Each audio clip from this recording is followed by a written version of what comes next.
Very good afternoon to everyone, and we welcome you all in this new year of 2025 with a new set of different topics, sessions uh, pertaining to disaster management and related t- technologies as well. So, beginning this new year, as you know, the subject today we have chosen is sustaining the cold waves. So, sustaining a cold wave in India has particularly been focused on the northern and the central regions, which is influenced by several atmospheric and geographical factors. Cold waves in India can last from, several days to even weeks during the winter months between December to February. And currently, we are in the mid of this particular winter months, causing a severe drops, increased health risk, and disruptions in daily life. So, cold waves have been posing a significant health risk, particularly to vulnerable populations such as the elderly, children, and with those who are already have a pre-existing health conditions such as hypothermia, frostbite, respiratory illness. These are some of the common severe uh, cold spells which we come across during this season.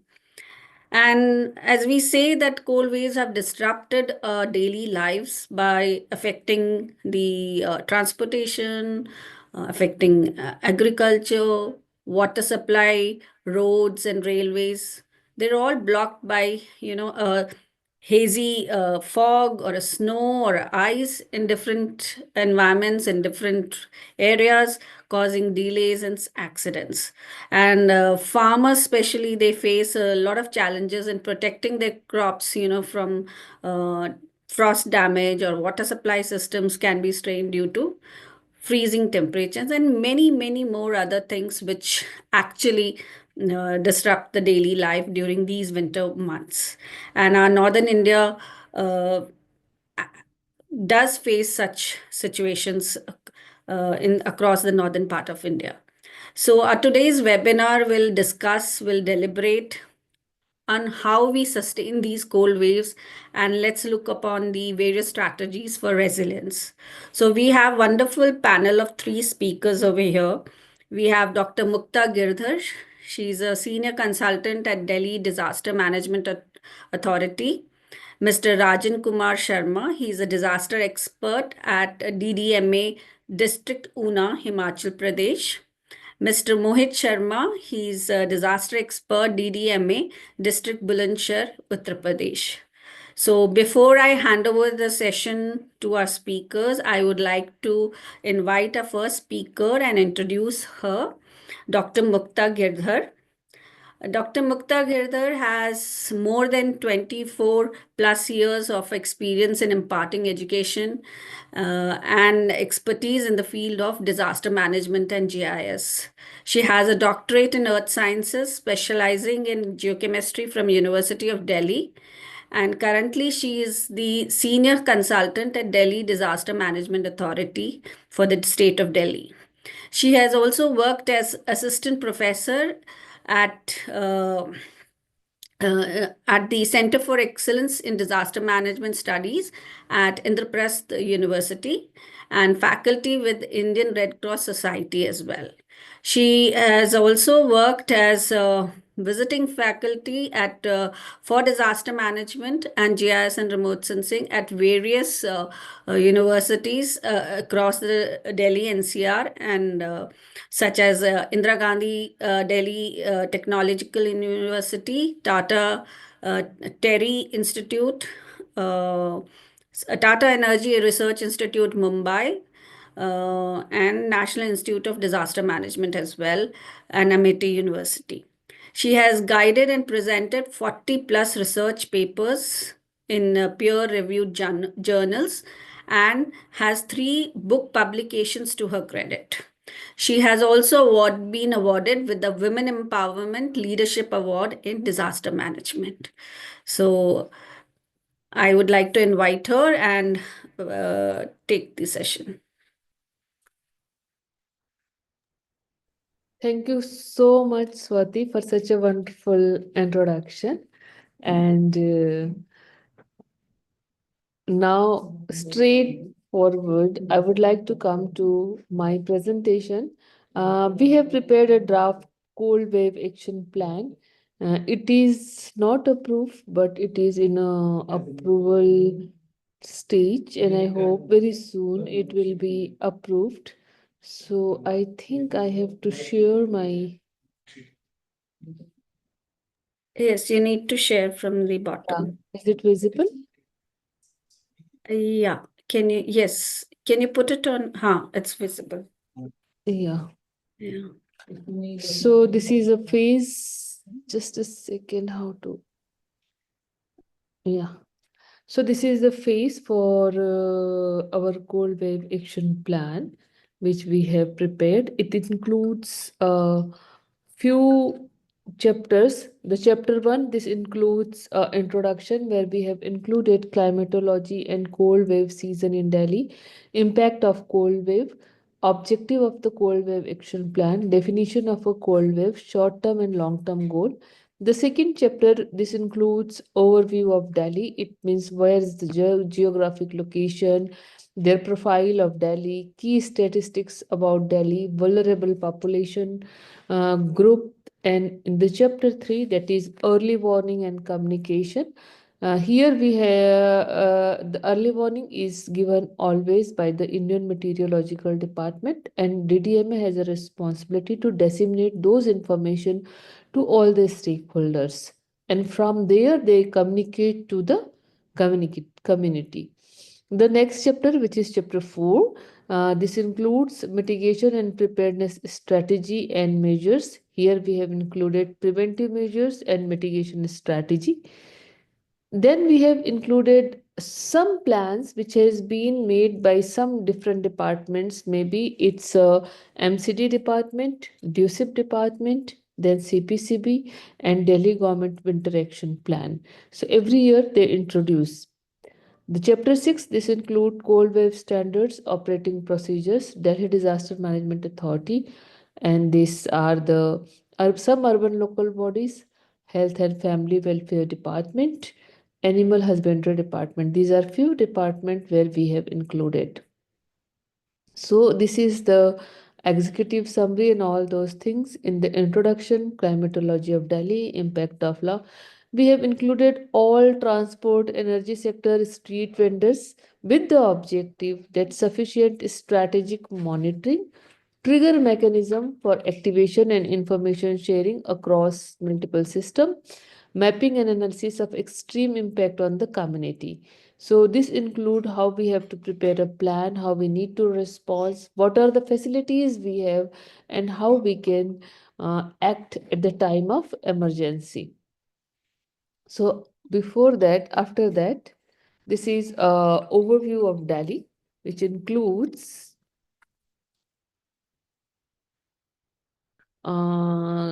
key statistics, vulnerable population. Here in the vulnerable population, we have included young children, pregnant women, older people, below people who are in the below poverty line, and people with the limited mobility, and people with prolonged engagement in outdoor companies. This one is the early warning system. Here this is a short to medium range, extended range, and the seasonal range. This one is a color coding, and basically the green number, it means there is no disastrous scenario.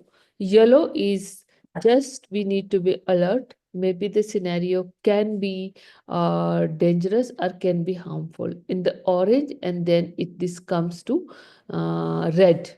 Orange is little bit more sincere, and red it is a complete serious or severe situation where we need to come to the action. Uh, Early warning dissemination and communication strategy. This includes risk knowledge and apex technical monitoring and warning service, community response capability, communication and dissemination. Then mitigation and preparedness strategy and measures. Here Some mitigation measures for homeless and urban poor. For that, we have here included a list of urban shelters which is available all over the Delhi, and this along with the capacity, how much capacity is there, what are the facilities there, and mostly shelters they are equipped with the bed, with the hot water, AC, and the medical facility. And at the same time, these shelters they provide facilities which is available, and I think it has a capacity more than near about 300 shelters are there, which includes porta cabin, concrete shelters, and very good shelters. Health sectors, this also include prevention and mitigation measures. So for the health sectors, they have their own plan, cold wave action plan, and here as GTMA, as it is a apex body, and we need to direct and coordinate with them also. So for they have also selected some hospitals where people can go, and they some dedicated some bed for the cold wave, for the heat wave, so people can go there directly and take the admissions.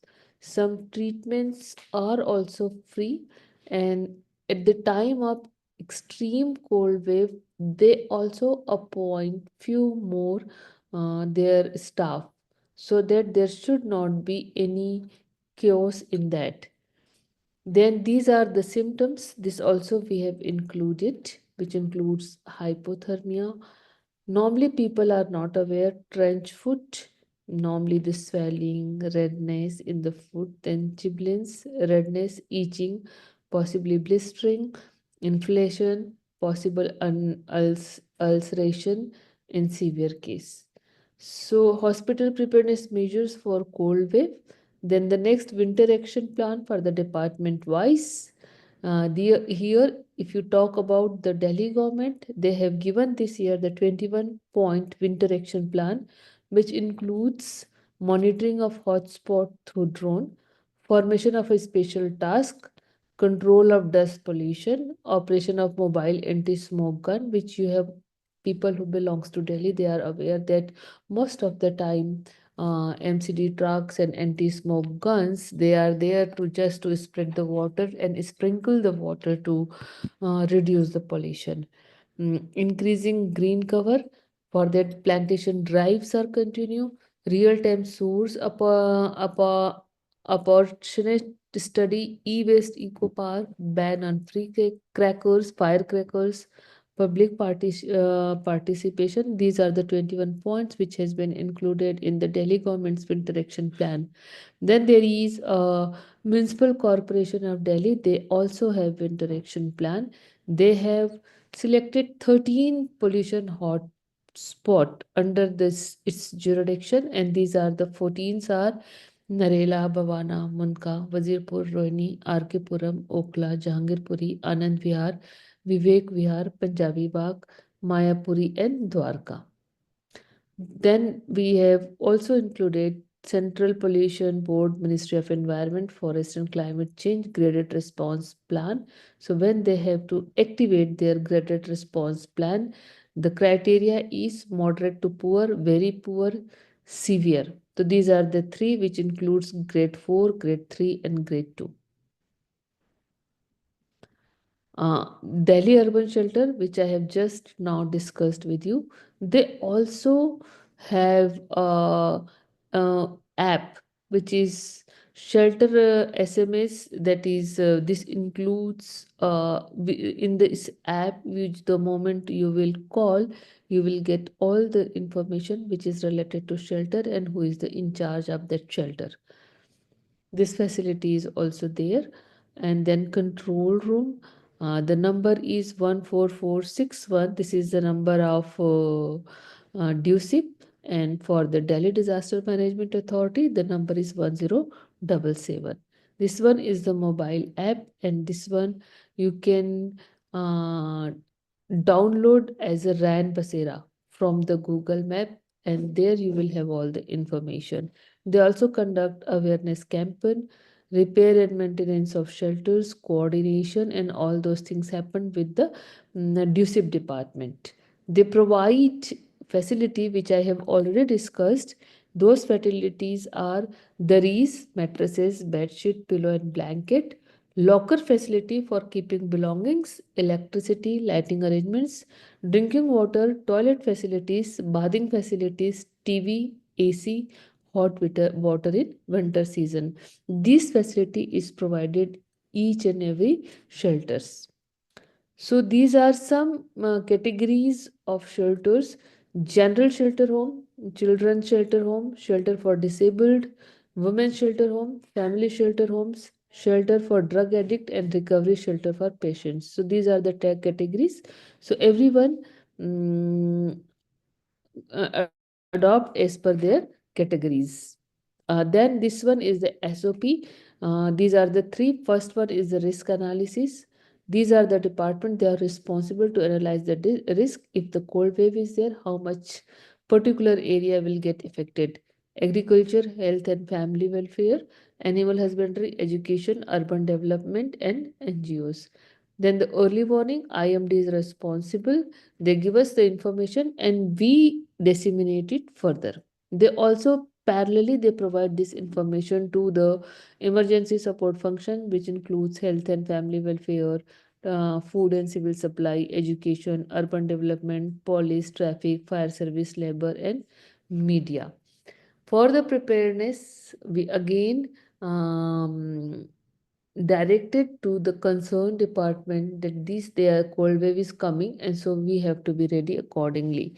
Mitigation measures for that, this year we took some special action, like we have provided heater to all the guards, because most of the security guards they just burn the wood and they create the pollution. So they have been provided heater, and just to reduce pollution.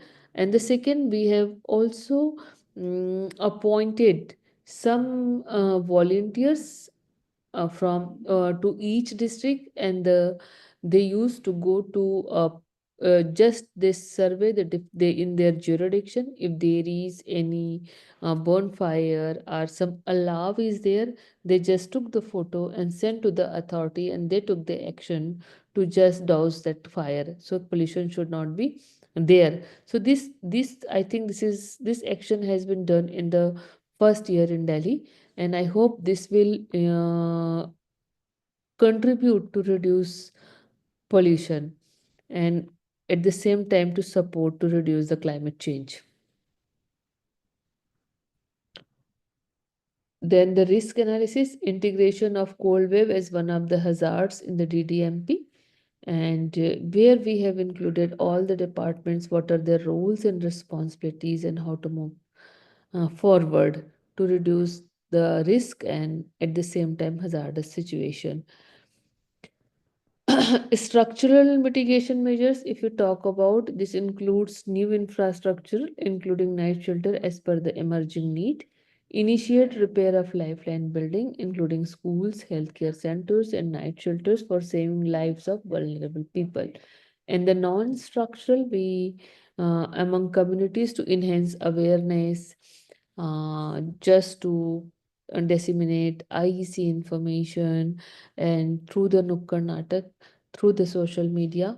And I think this time we got, when we conducted the meeting, we got the suggestion from the Delhi University professors that we need to make a small reels, because now everybody they are using Insta. So if these reels they will be promoted in the Insta, I think we can create awareness so fastly rather than the traditional methods. So these are the things which came out, and I really like those ideas. So animal husbandry, then the preparedness. So every time preparedness, response, and mitigation, these are the three phases, and we have included responsibility by the each department. So what they have to do before, during, and after the disaster. These are some do's and don'ts which we have to do during the cold waves. So we need to follow the early warning system, and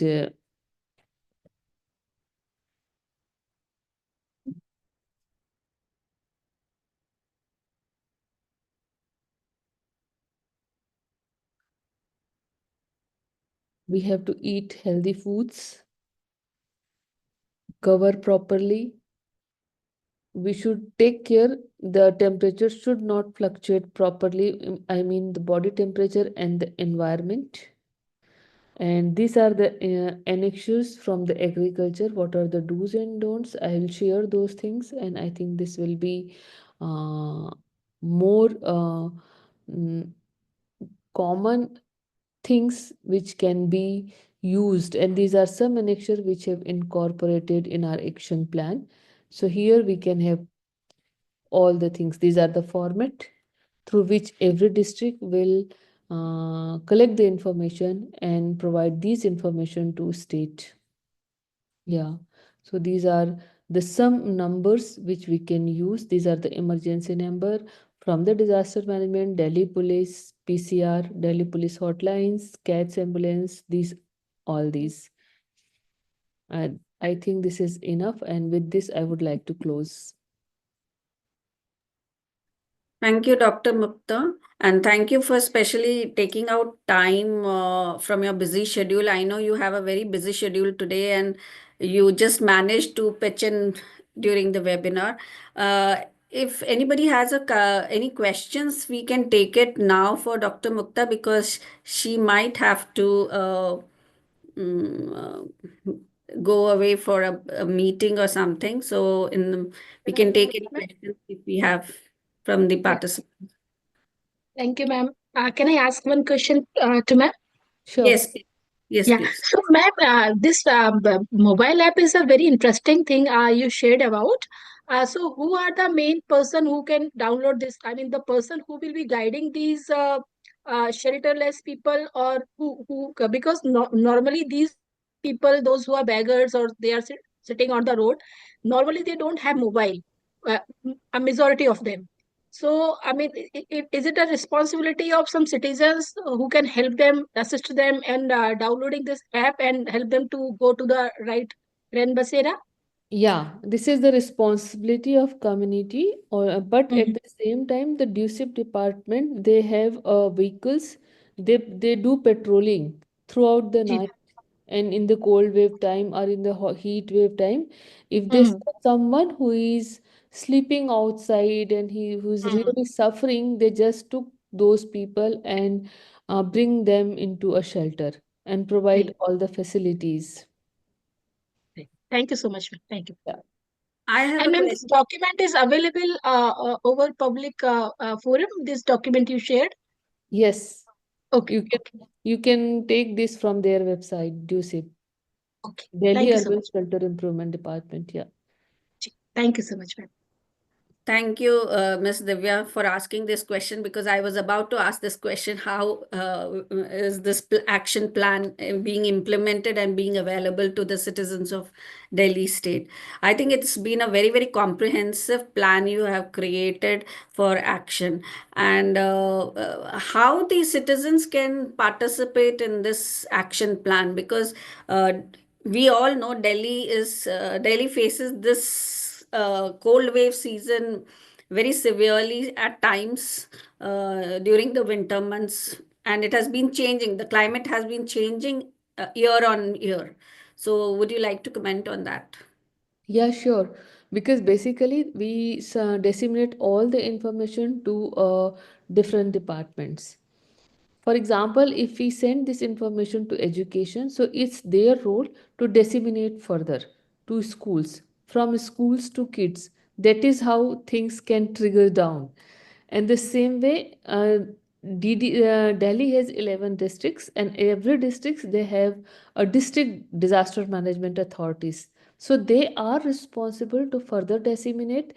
They can provide training to RWS, to community, to different sectors, maybe cinema hall, maybe hospitals, anywhere. But sometimes if a person are really needy, they can just show their willingness. They wanted to conduct training to different district disaster management authority, so they will provide, they will support. Thank you. Thank you so much. Yeah, thank you so much. Any other questions from the participants, and or else we can go to our next speaker? I don't think so. We have. If we have, we can take it in the end. Yeah, If sure. Dr. Mukta is with us till the end, because she might have to leave. So, okay, our next speaker, I would like to invite Mr. Rajan Kumar Sharma. Mr. Rajan Kumar Sharma is a double postgraduate in geography and GIS and remote sensing from Punjab University. He started his career as a disaster control room supervisor established specifically for disaster management at DC office Hamirpur in Himachal Pradesh. He has served in two districts of the states, Hamirpur and Sirmaur, and has nearly 8+ years of experience in disaster management field. He has been involved in the management of various types of disaster related situations, including evacuations, training workshops, mock drills, webinars, industrial disasters, COVID-19, etc. during his service period. He has been awarded with the Corona Warrior and the Frontline Workers Award by the district administration in 2021 for the best services coordination, foreign tourist evacuation and communication practices in the district. He has also been awarded by the US Embassy at New Delhi for successful rescue operation of two US nationals at Churdhar Peak, Sirmaur in the year 2024, this last year.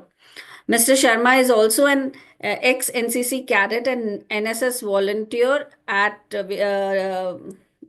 college and university level, and he has been a very keen learner to learn new things and update technology in the field of disaster management. His interest area has always been focused on climate change and disaster management for the hill area, especially the mountainous region.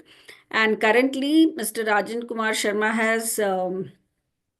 is a grade 2 officer at the Himachal Pradesh Public Service Commission in 2024, and he is serving in the district of Una of Himachal Pradesh in the field of disaster management and risk reduction as his focal point. So over to you, Mr. Sharma.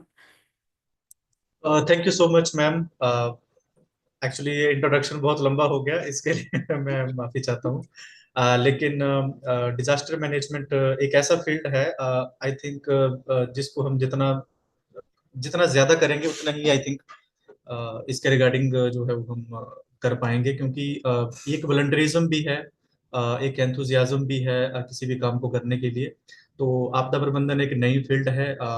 आज के इस जैसे कि हम देख रहे हैं कि टेक्नोलॉजी का युग है, लेकिन जितनी हमारी पॉपुलेशन दिन प्रतिदिन जो है वो इंक्रीज हो रही है, तो उसको देखते हुए है जो डिजास्टर वनरेबिलिटी है वो भी बढ़ रही है. तो वनरेबल सेक्शन हमारा काफी इंक्रीज हो रहा है due to industrialization, heavy population, और जो हमारा एनवायरनमेंट का स्ट्रेचेस है वो भी कम हो रहा है जितने हम पेड़ों को काट रहे हैं अपनी प्रोग्रेस और डेवलपमेंट करने के लिए. तो डेवलपमेंट का जो इफेक्ट्स है वो नेगेटिव वे में भी हमें झेलना पड़ रहा है, जो कि हम एक्सट्रीम जो वेदर इवेंट की बात करते हैं, जिसमें कि कोल्ड वेव रीजन भी इंक्लूड किया जा सकता है आने वाले टाइम पे. क्योंकि अगर हम बात करें पिछले 3 सालों की, तो 3 सालों में हम देखेंगे कि लगभग 18% जो है वो हमारे एक्सट्रीम वेदर इवेंट्स हैं उनमें इजाफा हुआ है, उनमें काफी इंक्रीज देखने को मिला है. तो 18% में अगर हम बात करें तो जैसे कि हमारा मध्य प्रदेश रीजन है, केरला रीजन है, तो इसमें काफी डेथ्स भी रिपोर्टेड की गई हैं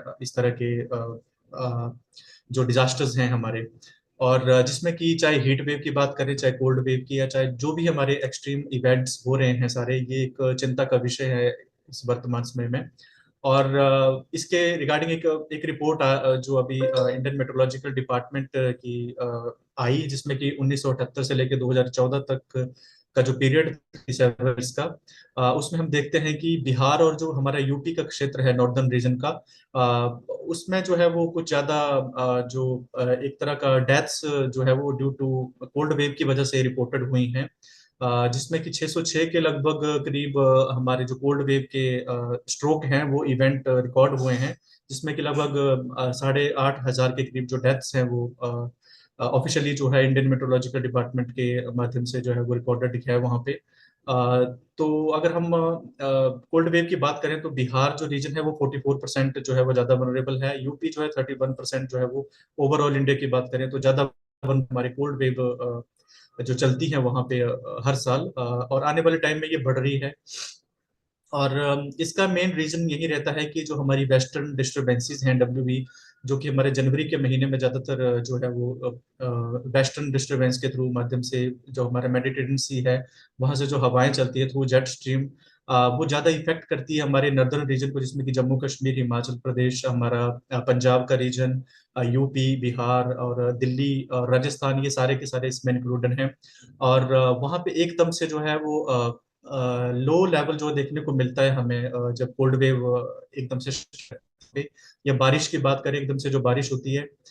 लेकिन अगर पंजाब रीजन की बात करें या हरियाणा की, तो वहाँ पे जो हमारी गेहूं की खेती है उसके लिए वो बहुत इंपॉर्टेंट भी है बारिश, जो वेस्टर्न डिस्टर्बेंस की वजह से जनवरी और दिसंबर महीने में होती है। लेकिन इससे जो एकदम से डाउनफॉल जो हमारे टेम्परेचर का होता है, वो एक रिस्पॉन्सिबल फैक्टर है हमारे कोल्ड वेव जो हमारे प्लेन्स में चलती है। दूसरी बात करें हिली रीजन की, जैसे कि जम्मू कश्मीर, उत्तराखंड और हिमाचल प्रदेश की बात करें, तो इसमें ज्यादातर जो कोल्ड वेव या जो फ्रॉस्ट है या फॉगिंग होती है वो ज्यादातर हमारी स्नोफॉल की वजह से जो है वो रिपोर्टेड ज्यादा होती है। तो ज्यादा स्नोफॉल होगी तो हिसाब से ही जो हमारी ठंडी हवाएं हैं वो नीचे प्लेन्स की तरफ मूव करेंगी। और जब भी आपने देखा होगा कि पहाड़ों में जब भी ज्यादा बर्फबारी होती है तो प्लेन्स में एकदम से ठंड और कोहरा जो है वो एक्सपीरियंस किया जाता है, और उससे ज्यादा जो है वो टेम्परेचर डाउन होता है हमारा धरातल का। और इसके लिए हमारी जो एजेंसीज है, जैसे कि इंडियन मेट्रोलॉजिकल डिपार्टमेंट हमारा एक रिस्पॉन्सिबल जो एजेंसीज रहती है, जो कि हमें प्रोडिक्शन देती है बिफोर 2 या 3 दिन पहले, जो हमें प्रोडिक्शन देती है कि इतनी जगह पे ये बारिश होने वाली है, स्नोफॉल होने वाला है। तो उसी के जो हमारे 2-3 दिन, उसी दिन के अंदर जो है हम किसी एरिया में प्रिपेयर्डनेस जो है वो कर सकते हैं, चाहे वो इवैक्यूएशन है, चाहे वो हमारी जो पॉपुलेशन है, जो वनरेबल सेक्शन है हमारा, चाहे वो हमारे बुजुर्ग लोग हैं या जो बाहर सड़कों पे जो कुछ एक लेबरर्स होते हैं, उनके लिए जो है वो गवर्नमेंट इसके लिए जो है वो काम करती है। और एक थोड़ा सा बहुत ही कम टाइम स्पेन जो है वो इसमें मिलता है हमें, क्योंकि बात वो है कि हमें किस तरह से जो है वो रेस्क्यू करना है लोगों की जो डेथ है उसको कैसे रिड्यूस करना है ड्यू टू जो कोल्ड वेव है। और उनके जो डेथ है उसी रेट को अगर हम कम कर रहे हैं तो एक डेफिनेटली हम एक डिजास्टर मैनेजमेंट को अच्छे मैनेजमेंट उसका करने में सफल हो पाएंगे। तो उसके लिए हमें कुछ एक जो हमारी प्रिपेयर्डनेस रहती है, और उस प्रिपेयर्डनेस में जैसे कि हमारा प्रिपेयर्डनेस और प्रॉपर प्लानिंग जो है वो इसमें बहुत इंपॉर्टेंट है। एक प्रॉपर रिस्पांस प्लान हमारे पास होना चाहिए। अगर हम किसी जिला में हैं तो जिला का एक रिस्पांस प्लान होना चाहिए, जो हमारी वनरेबल सेक्शन है, वनरेबल पॉपुलेशन है वहाँ पे, या हमारे जो शेल्टर्स में रहने वाले लोग हैं, रहन बसेरों में रहने वाले लोग हैं, उनका प्रॉपर डाटा और कितने लोग हैं वहाँ पे, और उनके लिए प्रॉपर जो है वो एक तरह का इफेक्टिव रिस्पांस जो है वो प्रोवाइड होना चाहिए उस टाइम पीरियड के दौरान, जो भी हमारा दिसंबर से लेकर फरवरी तक का जो हमारा कोल्ड वेव का। और दूसरी बात है हमारा कि टेक्नोलॉजी का बहुत इंपॉर्टेंट रोल होता है हमारे इस कोल्ड वेव को मैनेजमेंट करने के लिए। तो टेक्नोलॉजी को हम उस तरह से भी यूज कर सकते हैं। और इसी के रिगार्डिंग जो हमारे NDMA के माध्यम से जो है वो सचेत ऐप, एक एप्लीकेशन जो है वो अभी रिसेंटली लॉन्च किया है पिछले साल। तो सचेत ऐप को मेरे ख्याल से सभी लोगों को अपनी मोबाइल ऐप में अपलोड करना चाहिए उसको, क्योंकि उसके माध्यम से हमें एक सटीक जानकारी, एक प्रॉपर जिसको रेलेवेंट जानकारी हम बोलते हैं, वो हमें मिलती है, और उसके माध्यम से ही हम अगली प्लानिंग और किसी भी एरिया में जाने से पहले या उस वनरेबल सेक्शन में पहले का हम प्लान कर सकते हैं, या उस चीज को अवॉइड कर सकते हैं कि किस एरिया में नहीं जाना है।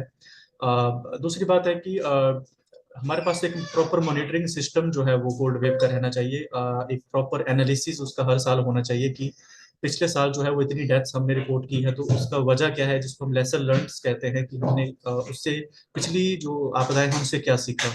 तो अगर कोल्ड वेव की बात करें तो पिछले कोल्ड वेव से हमने जो है वो क्या सीख ली है, और इस बार जो कोल्ड वेव पड़ रही है, क्योंकि हर साल जो है कोल्ड वेव में जो है वो एक एक्सट्रीम इवेंट्स देखने को मिल रहा है। इस बार अगर हम कोल्ड वेव इवेंट्स की बात करें तो मे भी वो मार्च तक चले, अप्रैल तक चले, क्योंकि शिफ्ट ऑफ जो सीजन है वो हो चुका है, एक महीना आगे शिफ्टिंग चल रही है।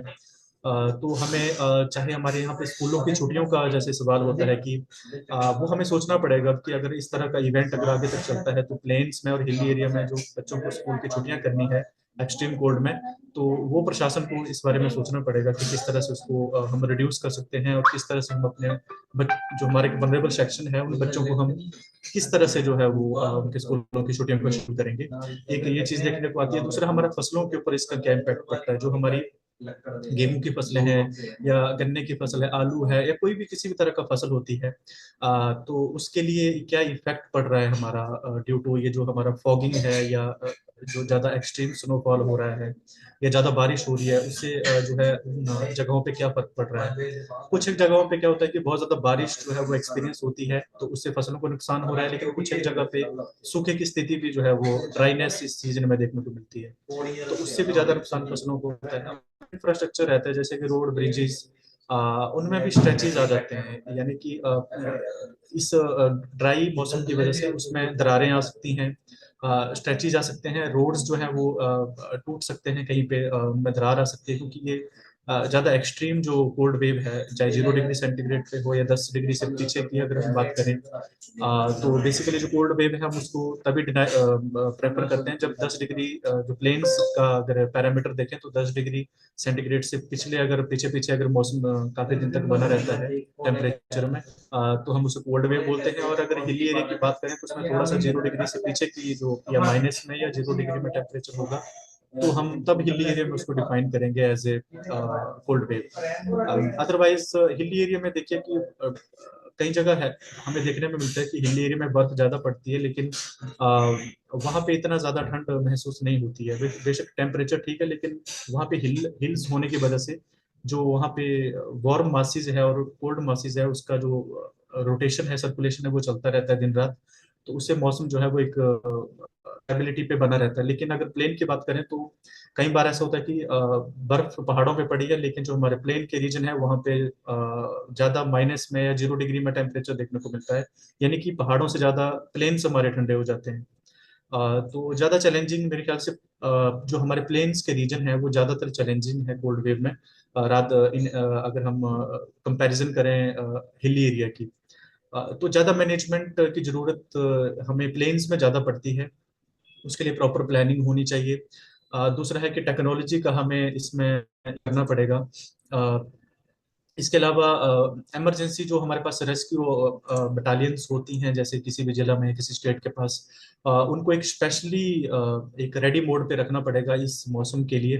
उनको गठन करना पड़ेगा और उनको स्पेसिफिक काम जो है वो देने पड़ेंगे कि किस तरह से अगर कोई इस तरह का हीट जो हमारा कोल्ड स्ट्रोक किसी को होता है, तो क्या हमारे पास प्रॉपर किसी हॉस्पिटल में उस तरह की फैसिलिटीज है, क्या उस तरह की मेडिसिन अवेलेबल हैं, या उस तरह का स्टाफ, या उस तरह की जो ट्रीटमेंट है वो हमारे पास हमारे जिलों में अवेलेबल है, हमारे डिस्ट्रिक्ट अवेलेबल है। तो ये सारा का सारा एक प्लानिंग का पार्ट होता है, और इसी को ही मद्देनजर जब भी हम कोई प्लानिंग करते हैं आपदा प्रबंधन में भी, तो इस सारे सिनेरियोज को हम ध्यान में रखते हैं कि हमारे पास जो हमारे लाइन डिपार्टमेंट्स हैं उनके पास किस तरह की प्लानिंग है, उनके पास किस तरह का स्टॉकिंग है, उनके पास किस तरह की कमी है जिसको कि दूर किया जा सकता है समय रहते, और उनको प्रोवाइड किया जा सके इस चीज़ को। दूसरी बात है कि उनको किस तरह की ट्रेनिंग इसमें दी जाए। तो टाइमली टाइमली जो है वो हर डिपार्टमेंट को जो है वो जो हमारा राज्य सरकार होती है उसके माध्यम से जो है वो ट्रेनिंग्स कार्यक्रम आयोजित किए जाते हैं, उनको एज ए मास्टर ट्रेनर भी बनाया जाता है, उनको कम्युनिटी रेस्पॉन्डर्स भी बनाया जाता है, चाहे वो हमारे होम गार्ड्स हों, चाहे फायर डिपार्टमेंट हो, चाहे पुलिस हो, कोई आर्मी बटालियन हो, या एनडीआरएफ और एसडीआरएफ बटालियंस हो, ये सारी की सारी ऑन द रेडी मोड होती हैं इस तरह की आपदाओं से निपटने के लिए। और दूसरा कि हमारे लोकल लेवल पे जो हमारी पंचायतों पे जो हमारे वॉलंटियर्स रहते हैं उनको भी समय समय पे हम ट्रेन करते हैं, ताकि कभी भी उनके एरिया में इस तरह की कुछ प्रॉब्लम्स हो जाती है कोल्ड वेव्स के रिगार्डिंग, तो उनको किस तरह से निपटना है उस तरह का ट्रेनिंग्स हर साल जो है बीच बीच में जो आयोजित किया जाए, मॉक ड्रिल के माध्यम से हो, चाहे वो पब्लिक अवेयरनेस या नुक्कड़ नाटक और इस तरह के स्ट्रीट प्लेस और कुछ गैदरिंग जो लोगों के हमारे फेयर्स, कुछ इंपॉर्टेंट जो मेले वगैरह होते हैं उसके माध्यम से भी जो है वो मैसेज पब्लिक तक पहुंचाया जाता है ताकि लोगों को ज़्यादा ज़्यादा जानकारी मिल सके। स्कूलों में पैम्फलेट्स के माध्यम से और उनका जो स्कूल डिजास्टर मैनेजमेंट प्लान होता है उसमें भी जरूरी निर्देश उनको हर साल दिए जाते हैं कि वो इस चीज़ को अपने करिकुलम में, अपने डेली रूटीन में या अपनी असेंबली में इस चीज़ को जो है वो डिस्कस जो है वो बच्चों के साथ करें, अभिभावकों के साथ करें, टीचर्स के साथ करें, और एक होलिस्टिक जो कम्युनिटी है उसको हम प्रॉपर तरीके से जो है वो जनरेट कर पाने में सफल हो पाएंगे। तो टाइमली, हर एक टाइमली जो है उस तरह की डायरेक्शन जो है वो प्रशासन की तरफ से उनको जाती रहती है। दूसरी बात है कि हमें इसमें किस तरह की जो चीजें हैं जो हमें भविष्य के लिए इंक्लूड करनी चाहिए। उसके लिए सबसे पहली बात है कि हमें कम्युनिटी को इसमें इंगेज करना पड़ेगा, क्योंकि ये एक बड़े लेवल का जो मासिस लेवल का एक मैनेजमेंट है, तो ये किसी एजेंसी या किसी सरकार के माध्यम से हो पाना बड़ा पॉसिबल नहीं हो पाता कई बार। तो इसके लिए जो हमारे लोकल लेवल के जो कम्युनिटीज है, पंचायत्स हैं, हमारे विलेजेस हैं, हमारे पब्लिक रिप्रेजेंटेटिव्स हैं, या कुछ एनजीओज हैं, हमारे सेल्फ हेल्प ग्रुप्स हैं, हमारे इस तरह की जितने भी हमारे कुछ महिला मंडल्स हैं, उन सभी को इस तरह की एक्टिविटीज में, डिजास्टर मैनेजमेंट में जो है इनरोल करना पड़ेगा। और एक प्रॉपर प्लानिंग के माध्यम से जो है वो इस तरह की आपदाएं, ना केवल कोल्ड वेव बल्कि और भी हमारी जो आपदाएं रहती हैं, चाहे हीट वेव की बात करें, क्योंकि आने वाले सीजन अब हीट वेव का ही है इसके बाद, तो उससे कैसे निपटना है, बरसात का मौसम है उससे कैसे निपटना है, और इस तरह की जो जितनी भी आपदा से रिगार्डिंग जो जितने भी इवेंट्स रहते हैं उनमें सभी के लिए जो है वो कम्युनिटीज को जो है वो ट्रेंड करना पड़ेगा, और उनको एक तरह से अवेयर करना पड़ेगा कि किस तरह से हम इस चीज को जो है डील कर सकते हैं भविष्य में। इसके अलावा हमारे जो स्कूलों में हमारे बच्चे होते हैं, तो बच्चे एक तरह का वनरेबल सेक्शन है, लेकिन अगर उनको स्कूलों के माध्यम से ही हम ट्रेनिंग्स और इस माध्यम से हम उनको ट्रेन कर सकें ताकि वो अपने आप को बचा सकें, क्योंकि वो एक वनरेबल सेक्शन है, उनको नहीं पता है कि किसी आपदा के दौरान जो किस तरह से जो है वो रिस्पॉन्ड करना है, और वो इतने सक्षम नहीं हो पाते हैं। लेकिन अगर हम उनको अवेयर और ट्रेनिंग देंगे प्रॉपरली, तो आई थिंक ज्यादा नहीं तो कम से कम 10-20% जो है वो हम किसी की लाइफ सेविंग करने में मदद कर पाएंगे। इसके अलावा हमारे युवक मंडल्स होते हैं, हमारे आपदा मित्र होते हैं, हमारे लोकल लेवल पे जो स्ट्रेंथनिंग की जा रही है गवर्नमेंट के द्वारा, वो एक सराहनीय कदम है, और आने वाले समय पे और ज्यादा लोगों को इसमें इन्वॉल्व किया जाए, क्योंकि वनरेबल सेक्शन हमारा बहुत ज्यादा है, चाहे हम बुजुर्गों की बात करें, चाहे फिजिकल जो चैलेंजेस लोग हैं उनकी बात करें, चिल्ड्रंस की बात करें, वीमेंस की बात करें, जो कुछ प्रेग्नेंट वीमेंस हैं, वो भी एक सेक्शन जो है वो पूरा का पूरा हमारा वनरेबल सेक्शन के थ्रू आता है। हमारे हॉस्पिटल सबसे ज्यादा वनरेबल साइट्स रहती हैं जहाँ पे हमारे पेशेंट्स होते हैं। तो अगर कोई आपदा इस तरह की आती है, कोई अर्थक्वेक आता है या इस तरह का कोई और एक बड़े लेवल का मासिस लेवल पे डिजास्टर जो है हिट होता है, तो उससे बचने के लिए हमारे पास किस तरह की प्लानिंग है, हमारे पास रिस्पांस एजेंसी किस तरह की, हमारे पास इक्विपमेंट्स किस तरह के लेवल के हैं, और अगर इक्विपमेंट्स हैं हमारे पास तो उसको चलाने के लिए कितने लोग जो है सक्षम हैं, कितने लोग उसको चला सकते हैं कम्युनिटी में, ये सारा का सारा डेटा हमारे पास रहना चाहिए। हमारे पास जीआईएस मैप्स भी अवेलेबल होने चाहिए। अगर प्रशासन की बात करें तो प्रशासन लेवल पे ये अवेलेबल होने चाहिए, क्योंकि जीआईएस मैप एक गुड डिसीजन मेकिंग का काम करते हैं। किसी भी आपदा के दौरान तुरंत अगर कोई प्लानिंग करनी है हमने, तो हमारे पास पता होगा कि कितनी दूरी पे हमारे पास कौन सा रिसोर्सेज है, हमारे कौन कौन सी जो रेस्पॉन्स एजेंसीज हैं उनकी दूरी कितनी है, शॉर्टेस्ट रूट कौन सा है, और कितनी दूरी के बाद वहाँ पहुंचा जा सकता है अगर कोई आपदा इतनी बड़ी अगर कहीं पे हिट हो जाती है तो। और दूसरा बात है कि हमारी जो टेक्नोलॉजी, जैसे हमारे व्हाट्सएप ग्रुप्स हैं या इस तरह की चीज़ें हैं जिसमें कि काफ़ी लोगों को या बच्चों को या हमारे ट्रेंड जो वॉलंटियर्स हैं उनको हम ऐड हैं, तो समय समय पे हम उनको एक्टिवेट रखें कि वो डिसेबल्ड ना हो जाए, और कोई बड़ी आपदा आती है तो हम उसमें मैसेज जनरेट कर पाएं, ताकि 100 में से ज्यादा नहीं तो 80 लोग भी अगर उस मैसेज को पढ़ के कहीं पे पहुंच जाते हैं, तो आई थिंक किसी डिजास्टर को कंट्रोल करने में जो फर्स्ट रिस्पॉन्डर का एक महत्व होता है, रोल होता है, वो हम समय रहते कंप्लीट कर पाएंगे, पूरा कर पाएंगे। इसके अलावा बहुत सारी ऐसी चीजें हैं जो कोल्ड वेव को हम रिवाइव कर सकते हैं, जैसे कि प्रशासन को जो है वो जैसे रहन बसेरे होते हैं उनका निर्माण करना पड़ेगा, ज्यादा निर्माण करना पड़ेगा, क्योंकि ज्यादा लोग जो है वो दिन प्रतिदिन अगर आप देखेंगे हमारे यहाँ पे काफी लोग जो है वो बाहर सो रहे हैं सड़कों पे, तो उनको रहने बसेरे की प्रॉपर सुविधा प्रशासन की तरफ से हो, उसके अंदर जो है प्रॉपर सिक्योरिटी जो है वो अवेलेबल हो, क्योंकि उसमें फीमेल और मेल दोनों ही तरह के लोग जो है वो रहते हैं, तो ये प्रशासन का जिम्मा है कि वो वहाँ पे सिक्योरिटी भी प्रोवाइड करें। दूसरा, उनके लिए हेल्थ फैसिलिटीज भी प्रोवाइड होनी चाहिए उस एरियाज में, उन रिलीफ शेल्टर के आसपास। दूसरी बात है कि हमें उन्हें प्रॉपर जो हमारे गर्म जैसे कंबल है, बेडिंग है, रजाइयाँ हैं, इस तरह की चीज़ें हमें प्रोवाइड करनी पड़ेगी, हीटर्स हैं, ताकि उनको इस 1-2 महीने में जो ज़्यादा कोल्ड वेव्स चल रही हैं उनसे बचाया जा सके, और ताकि हमारी डेथ जो काउंट है वो 0 रहे, ज़्यादा लोग उसमें ना मरे। अभी रिसेंटली जैसे हमारा महाकुंभ चल रहा है, तो महाकुंभ में भी काफी केसेस ऐसे देखने को मिल रहे हैं जिसमें कि हार्ट अटैक के केसेस हैं, लेकिन हमारा मेन रोल ये है कि वो चाहे कोल्ड वेव की वजह से हो या ठंडे पानी की वजह से हो, एक अलग इशू है, लेकिन हमारे पास वहाँ पे किस तरह की फैसिलिटीज है, तो बहुत ही अच्छा यूपी गवर्नमेंट ने वहाँ पे फैसिलिटीज जो है अवेलेबल की हुई है, और अच्छी प्लानिंग्स भी है। वहाँ पे जैसे हमारा सीपीआर कितने लोगों को देने आता है, ये बहुत इंपॉर्टेंट चीज़ है कि जो किसी को हार्ट अटैक वाली इशू हो जाता है, तो अगर जो हमारा कैंप्स है वहाँ तक पहुँचने से पहले अगर हम किस तरह से वहाँ पे सीपीआर के जो एक बहुत इंपॉर्टेंट चीज़ है, सभी को इसको सीखना चाहिए। अगर उस तरह के लोग हमारे पास अवेलेबल हैं, वॉलंटियर्स हमारे पास अवेलेबल हैं, तो काफ़ी हद तक हम लोगों की डेथ जो है वो उसको रोक पाएंगे, और उनकी सेफ्टी के लिए कुछ आगे कर पाएंगे। तो मेरे हिसाब से जो हिमाचल प्रदेश में तो इस तरह का कोई बड़ा कोल्ड हीट वेव से कोई या कोल्ड वेव की अगर बात करें तो उससे कोई बड़ा नुकसान नहीं हुआ है, किसी की कोई डेथ नहीं रिपोर्टेड हुई है अभी तक, क्योंकि यहाँ पे टेम्परेचर इन्वर्जन होता रहता है, कभी आज ज्यादा धूप खिल रही है तो कल ठंडा हो जाता है, तो ऐसे मिक्सअप चला रहता है। लेकिन प्लेन की अगर बात करें तो प्लेन रीजन में जो है वो कुछ एक जगहों पे ज्यादा जो एक फॉगिंग है, जिससे कि रोड एक्सीडेंट्स भी हो रहे हैं उसके काउजेज से, धुंध पड़ रही है, उससे ज्यादा कोल्ड वेव से जो है वो फसलें नुकसान हो रही हैं हमारी, उससे हमारी इकोनॉमी जो है वो भी डाउन होती है, क्योंकि मैक्सिमम लोग जो है वो अवॉइड करते हैं रोड्स पे चलना ड्यू टू कोल्ड वेव। तो ये बहुत इंपॉर्टेंट चीज़ है कि इसकी सेफ्टी के लिए जो हमारे पास जो भी हमारा डिस्ट्रिक्ट डिजास्टर मैनेजमेंट प्लान्स होता है, स्टेट डिजास्टर मैनेजमेंट प्लान्स होते हैं, उनको अपग्रेड जो है हर साल किया जाना चाहिए, क्योंकि एज पर द जो हमारा एक्सट्रीम वेदर इवेंट्स है उसके अनुसार हमें उसमें अपग्रेडेशन की जरूरत पड़ेगी। इस चीज़ को सभी लोगों के साथ शेयर भी करें, ताकि जो हमारा प्लान्स है वो सब लोगों को पता हो कि किस तरह का, किस एजेंसी से हमने हेल्प लेनी है, किन नंबरों के ऊपर हमने कॉल करना है, इमरजेंसी नंबर्स के ऊपर, अगर इस तरह का कोई केसेस हमें कहीं फील्ड पे दिख जाता है तो। और होलिस्टिकली हमें लोगों को अवेयर करना है, क्योंकि लोगों के बिना जो है हम किसी भी जगह पे रेस्क्यू ऑपरेशन या किसी भी बड़ी आपदा को कंट्रोल नहीं कर सकते हैं, तो कम्युनिटी का एंगेजमेंट मेरे मेरे ख्याल से कि मैं मानता हूँ कि बहुत ही इंपॉर्टेंट है किसी भी आपदा प्रबंधन को सफल बनाने के लिए। तो this is all from my side, thank you so much ma'am, thank you.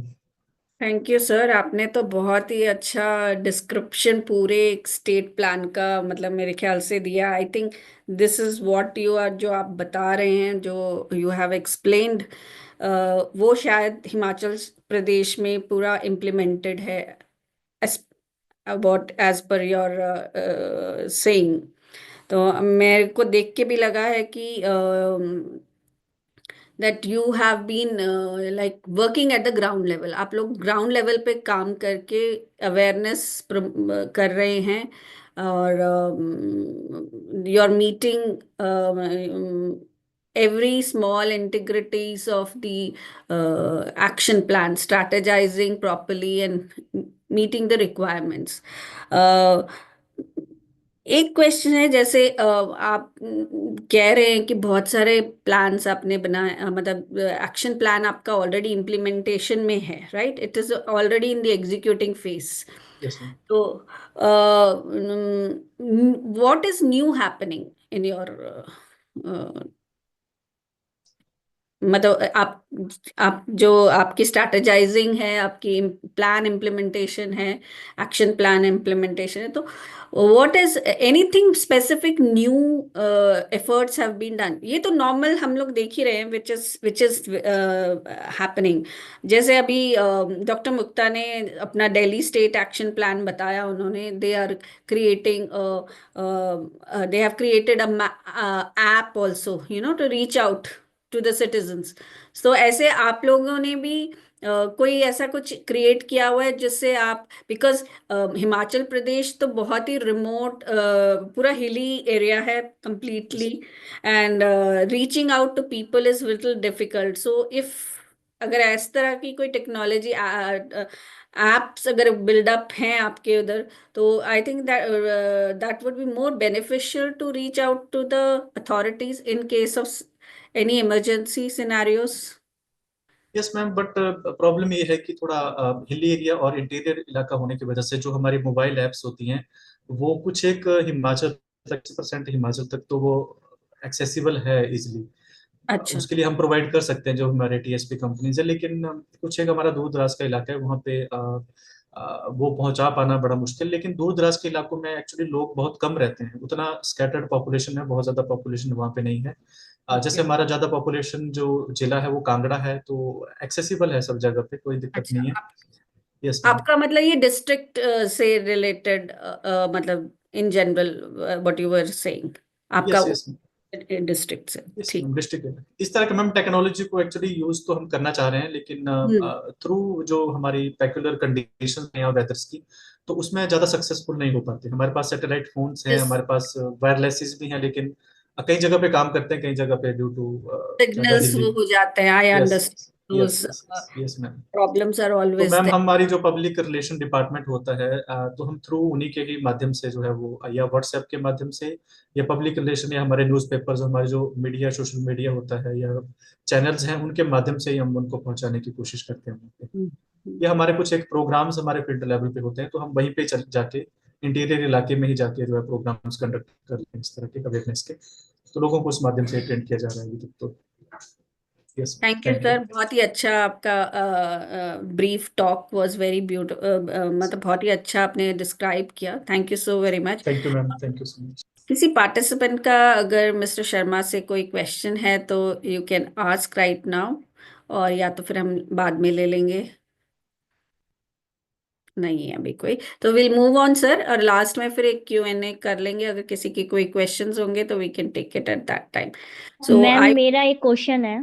हाँ जी बोलिए मैम। जैसे मैम बताया गया है कि जैसे हमें बच्चों को मतलब नॉलेज देनी चाहिए।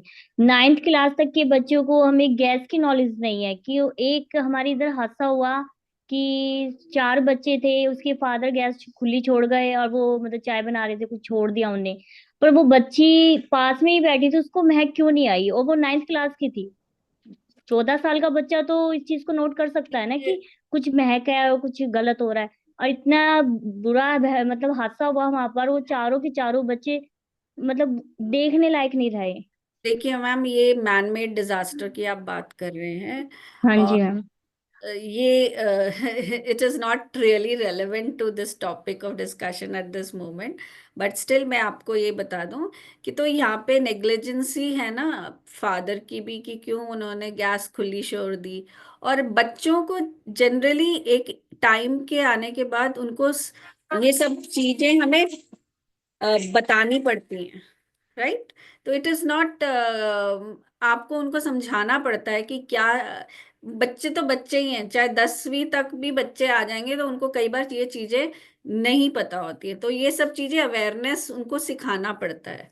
तो anyway we can discuss this offline madam, because ये अभी टॉपिक रेलेवेंट नहीं है जो आप पूछ रहे हो question, so we ma'am can take. मेरा क्वेश्चन ये है कि क्योंकि क्यों नहीं हम स्कूल में इस चीज को रखें, और जबकि हम मैंने खुद अपने बेटे से भी पूछा कि उसके स्कूल में जितनी भी सेफ्टी है वहां पर, मैंने कहा बेटा इन सेफ्टी को कैसे कैसे यूज करा जाता है, तो जबकि स्कूल में कुछ ट्रेनिंग हुई है हाँ, तो वो ट्रेनिंग तो देखो स्कूल में वो एक स्पेसिफिक रिलेटेड आप करवाया जाता है ना, कि स्कूल से रिलेटेड क्या है, बेसिक एमिनिटीज पे करवाया जाता है जिससे डिजास्टर हो सकता है। तो मैम इसमें मैं एक रेलेवेंट एक ऐड करना चाहूंगा पॉइंट, जो मैडम ने बोला कि बताइए प्लीज प्लीज। तो स्कूल में जो इन्होंने बोला कि बच्चों को आइडिया नहीं है, लेकिन इसका मैंडेट है, जो हमारा स्कूल सेफ्टी गाइडलाइंस जो पॉलिसी है 2016, उसके अनुसार मैंडेट है कि हर एक स्कूल में इंडिया के जितने भी है, ये तो हमारे सुप्रीम कोर्ट ने भी ऑर्डर करा है कि जितने भी हमारे स्कूल्स हैं वहाँ पे साल में 2 बार जो है वो एक अर्थक्वेक की और एक हमारी फायर की जो है वो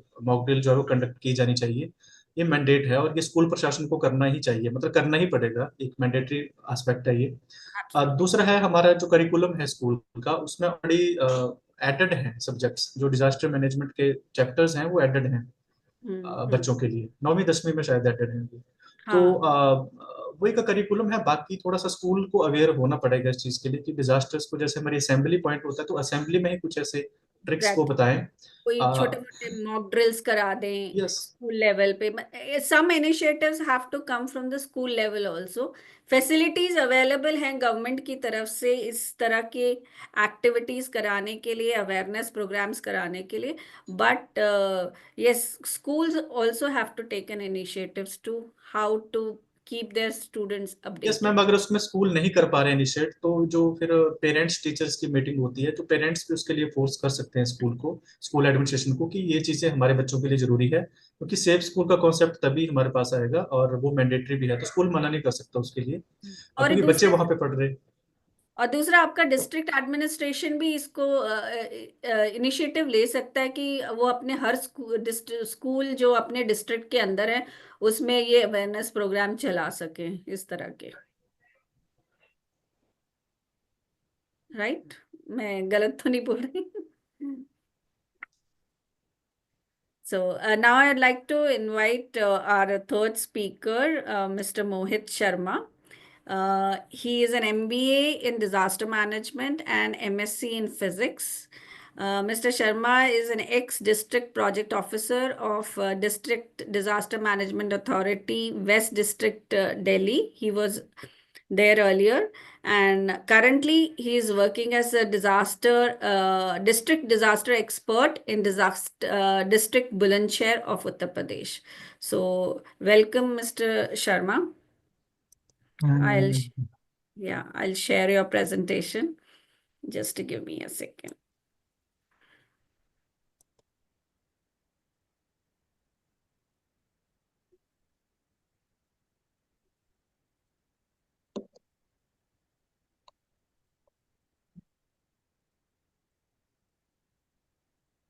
Yes, sir. Over to you, sir. Am I audible, ma'am? Yes, very much. Thank you so much, ma'am. जैसे आपने बताया, आज अभी मैं प्रेजेंट में उत्तर प्रदेश में वर्किंग हूँ, उत्तर प्रदेश में, वो भी डिस्ट्रिक्ट बुलंदशहर में।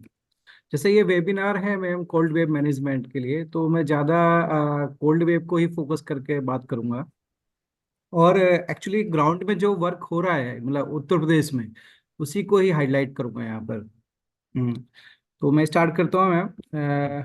माननीय मुख्यमंत्री जी उत्तर प्रदेश और उपाध्यक्ष महोदय, राज्य आपदा प्रबंधन प्राधिकरण और राहत आयुक्त महोदय के दिशा निर्देशों में हमारे पिछले 4 से 5 सालों में आपदा प्रबंधन के क्षेत्र में काफ़ी वर्क हुए मैम, और विभिन्न आपदाओं को लेकर नई ऊंचाइयों को छुआ है हर क्षेत्र में, चाहे वो भूकंप की तैयारी के लिए हो, या बाढ़ की तैयारी के लिए हो, या वज्रपात के लिए हो, या अभी हीट वेव मैनेजमेंट के लिए हो। तो सभी क्षेत्रों में काफ़ी बहुत अच्छा कार्य किया जा रहा है। और हमारे जनपद, हमारे प्रदेश में 75 डिस्ट्रिक्ट्स हैं। ईच डिस्ट्रिक्ट्स में एक डिजास्टर एक्सपर्ट्स को अपॉइंट किया गया है। जो जैसे आप ये प्रेजेंटेशन या भी स्लाइड्स देख रहे हैं, अभी रिसेंटली ये पिछले 2 दिन पहले का ही एक कार्यक्रम है, जिसमें उपाध्यक्ष महोदय की दिशा निर्देशों में सभी जनपद जितने भी 75 डिस्ट्रिक्ट्स थे, तो बेस्ट प्रैक्टिसेस को लेकर एक कार्यक्रम किया गया, 3 दिन का कार्यक्रम था, जिसमें सभी जनपदों ने प्रतिभाग किया और अपने अपने जनपदों में जो बेस्ट प्रैक्टिसेस फॉलो की जा रही हैं, अलग अलग डिजास्टर्स को लेकर क्या क्या कार्य किए जा रहे हैं, उसमें वहाँ पर एक सभी ने अपना अपना प्रेजेंटेशन दिया। तो ये मैं इसलिए आपको बता रहा हूँ क्योंकि इसी से हमारी पूरी साल की स्टार्टिंग होती है। हमारा जनवरी के आसपास ये इस तरीके का कार्यक्रम होता है और पूरे साल का एक हमारा एक रोड मैप तैयार होता है, जहाँ से हम आने वाली विभिन्न आपदाओं के लिए किस तरीके से तैयारी करनी है, ये हमें पूरा वहाँ पर एक एक दूसरे से सीखने का मौका मिलता है। तो ये हमारे वीसी महोदय पूरा सभी जिले को पूरा निर्देशित करते हैं कि किस तरीके से कार्य करना है। तो मैं बात करूंगा अपना कोल्ड वेव के लिए। कोल्ड वेव में मैम जनरली बहुत सारे सेक्शंस हैं, वनरेबल सेक्शंस, जो पर हम काम कर रहे हैं। जो पुअर, मैंने 3 भागों में डिवाइडेड किया है उसको, पुअर और होमलेस पीपल, और ओल्ड एज और सीनियर सिटीजन्स और स्कूल चिल्ड्रंस के लिए। तो पुअर और होमलेस जितने भी हमारे उत्तर प्रदेश में अगर लोग हैं, तो उनके लिए हमारे पास नाइट शेल्टर्स की फैसिलिटीज़ है, जो काफ़ी बहुत अच्छी है और हर जनपद में काफ़ी अच्छे स्टैंडर्ड्स को फॉलो किया जा रहा है। काफ़ी अच्छी फैसिलिटीज़ वहाँ पे प्रोवाइड की जा रही हैं लोगों के लिए, जैसे कंबल या बेड शीट्स या अच्छी बेडिंग होती है। आप देखें ओल्ड एज सिटीजन्स के लिए, जो अगर ऐसा तो पॉसिबल है नहीं क्योंकि हर डिस्ट्रिक्ट्स में इंस्पेक्शन टीम्स, सर्वे टीम लगी हुई हैं कि कोई भी पीपल बाहर ना रहें, सभी को फैसिलिटी मिले नाइट शेल्टर्स में। तो और अगर कोई पाया जाता है तो हमेशा रात को सारी टीमें वहाँ पर, रेवेन्यू एडमिनिस्ट्रेशन की टीम लगी रहती हैं, जिनको वो नाइट शेल्टर में शिफ्ट किया जाता है और उनको कंबल वगैरह भी डिस्ट्रीब्यूट किया जाता है। स्कूल चिल्ड्रंस की बात करें तो स्कूल चिल्ड्रंस के लिए अगर एक्सट्रीम कोल्ड वेव की बात होती है तो छुट्टियां पहले से ही हम घोषित की जाती हैं और जनरल डेज में उनको हम काफ़ी एक्टिविटीज़ के माध्यम से उनको मोटिवेट करते हैं या उनको एजुकेट किया जाता है कि किस तरीके से हम कोल्ड वेव से अपने आप को सेफ रख सकते हैं। उसमें ड्राइंग कॉम्पिटिशन्स हैं या ऐसे कॉम्पिटिशन्स हैं, वो डिस्ट्रिक्ट डिजास्टर मैनेजमेंट अथॉरिटी जितनी भी जिले में है, 75 डिस्ट्रिक्ट्स में सभी जगह ये कार्यक्रम कराए जाते हैं।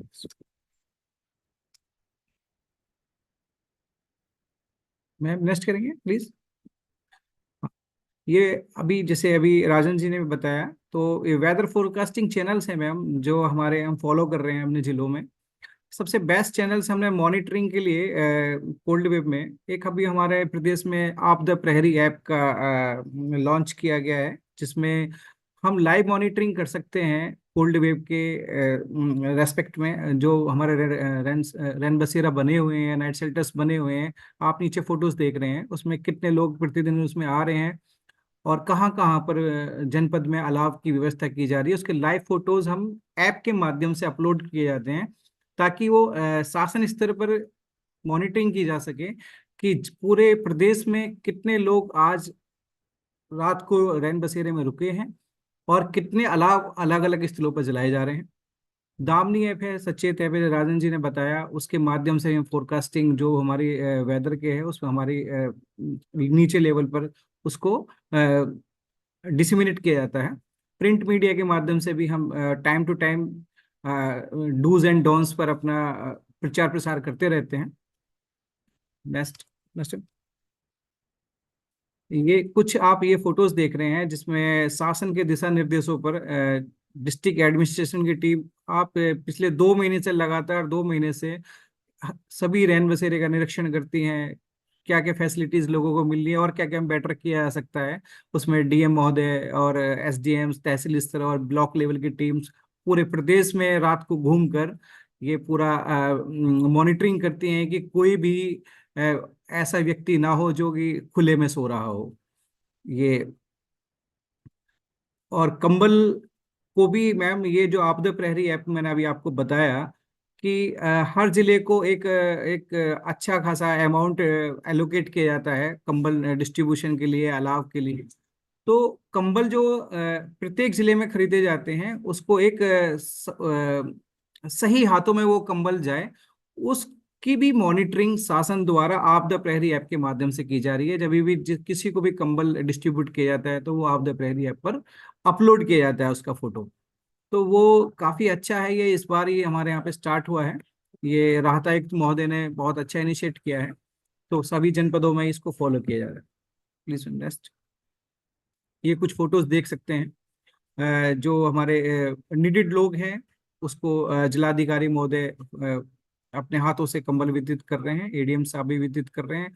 और जितने भी हमारे संवेदनशील स्थान हैं, चाहे वो प्लेटफॉर्म हो, रेलवे प्लेटफॉर्म हो या बस स्टैंड हो, सभी पे रात को पूरा 8 बजे से लेकर रात को 12 बजे तक टीम डेली सर्वे करती हैं और पूरा इंश्योर किया जाता है कि आज कोई भी व्यक्ति बाहर ना रुक पाए। Thank you. नेक्स्ट। ये कुछ आप जो हमारे जो प्रचार प्रसार का माध्यम है, कुछ हमारे हर तहसील में या ब्लॉक लेवल पर या मंडल लेवल पर ये कुछ शासन ने डिस्प्ले बोर्ड लगाए हुए हैं, डिजिटल डिस्प्ले बोर्ड, जिसके माध्यम से पूरे उसमें प्रचार प्रसार चलता रहता है। वो सभी आपदाओं पर, चाहे शीतलहर हो या हीट वेव हो या वज्रपात हो, सभी उस पर हमारे यहाँ पे प्रचार प्रसार किया जाता रहता है पूरे प्रदेश में। नेक्स्ट। ये आप कुछ स्टैंडर्ड्स, ये जनपद बुलंदशहर का एक रैन बसेरे का फोटो है। आप इसमें फैसिलिटीज देख सकते हैं। उसमें किचन भी है, खाना बनाने का भी है, गर्म पानी के लिए भी है, बेड, अच्छी काफ़ी स्टैंडर्ड्स फैसिलिटीज प्रोवाइड की जा रही हैं, जो कि किसी बात की कोई कमी नहीं है जनपदों में। सभी जनपदों में शासन के दिशा निर्देशों पर काफ़ी अच्छी वेल फैसिलिटीज अवेलेबल हैं नाइट शेल्टर्स में। नेक्स्ट। ये मैं बात करूंगा आपदा मित्रों की। आपदा मित्रों के माध्यम से भी उत्तर प्रदेश में कम से कम 10,000 आपदा मित्रों को वेल ट्रेंड किया गया है यूपीएसडीएमए के माध्यम से।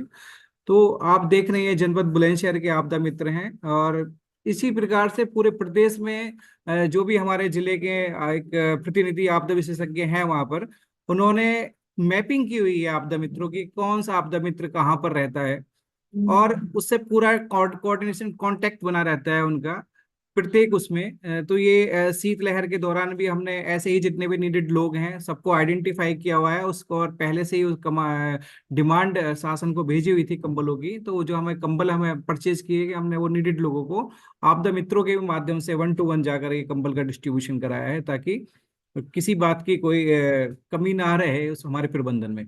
Next ma'am. ये मैंने आपको ये अपने कुछ विजुअल्स आपको ये मतलब शो किए हैं मैम। और इसके अलावा भी हमारे यहाँ पर जितने भी गौशालाएं हैं, गौशालाओं में भी काफ़ी अच्छी फैसिलिटी शीतलहर के दौरान प्रोवाइड की जाती हैं। और हमारे यहाँ पर AWS और ARG ऑटोमेटिक वेदर स्टेशन भी लगे हुए हैं। प्रत्येक तहसील में एक ऑटोमेटिक वेदर स्टेशन लगा है, ताकि वेदर की या हैवी रेनफॉल की सारी सूचनाएं हम एकत्रित करते रहते हैं और उसको शासन को टाइम टू टाइम प्रोवाइड करते रहते हैं। ये सारी फैसिलिटीज हैं मैम जो मैंने आपको शॉर्ट्स में बताया है। और सभी पे प्रचार प्रसार हमारे यहाँ पर चलता रहता है रेगुलर।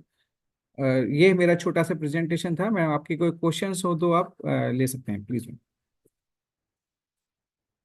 थैंक यू सर, आपने बहुत अच्छा मतलब एक विवरण दिया हाउ आपका डिस्ट्रिक्ट मैनेज कर रहा है कि कैसे सस्टेन करें इस कोल्ड वेव को, इस बहुत ही सिवियर सिचुएशन हो जाती है इस समय। तो how you are actually the administration is taking care of those things. But आपको क्या लगता है कि और क्या नया हम इसमें ऐड ऑन कर सकते हैं? आपको ऐसे लगता है जो एडमिनिस्ट्रेशन को और कुछ करना चाहिए था to sustain this cold wave?